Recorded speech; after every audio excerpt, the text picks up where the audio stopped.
J'étais photographe pendant assez longtemps et puis quand j'ai dû arrêter mon activité par le jeu du hasard et des petites annonces, je me suis retrouvé à travailler pour une grosse boîte d'audit, PricewaterhouseCoopers au Luxembourg, qui est un cabinet d'expertise comptable et de conseil fiscal, notamment pour les multinationales et les ultra riches.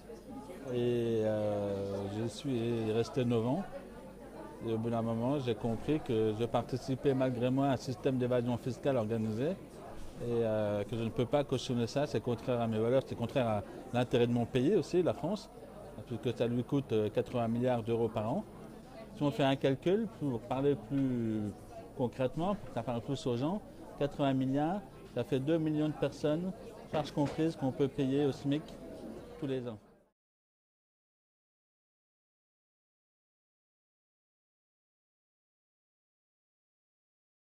Je lui ai apporté des preuves pour qu'il puisse continuer son enquête, oui, en restant anonyme. Parce que ce qu'il disait dans son enquête, c'était vrai sur certains côtés. Il lui manquait des éléments pour comprendre vraiment le puzzle, comment ça se montait, l'évasion fiscale. Il lui manquait des éléments pouvant prouver, surtout ces pièces manquantes. Il n'y a aucune protection dans l'état actuel. Moi, je voulais rester anonyme à la base. Je ne l'ai pas été parce que j'étais balancé au tribunal luxembourgeois, la justice luxembourgeoise.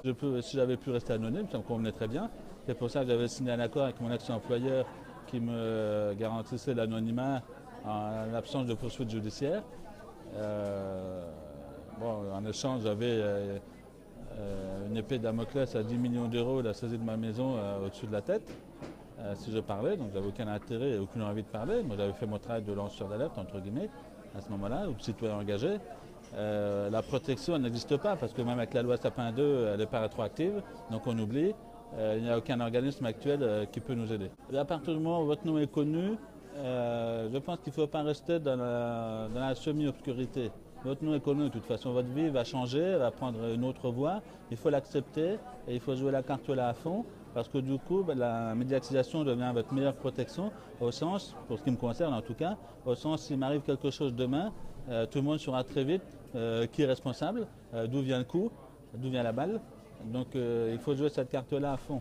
Ou alors il faut jouer l'autre carte à fond, qui est l'anonymat, et dans ce cas-là, faire à la limite, comme les Américains, des programmes de protection des témoins, où on change d'identité, on change de papier, on change de vie, et on met les moyens sur la table pour que certaines personnes puissent refaire leur vie ailleurs dans l'anonymat.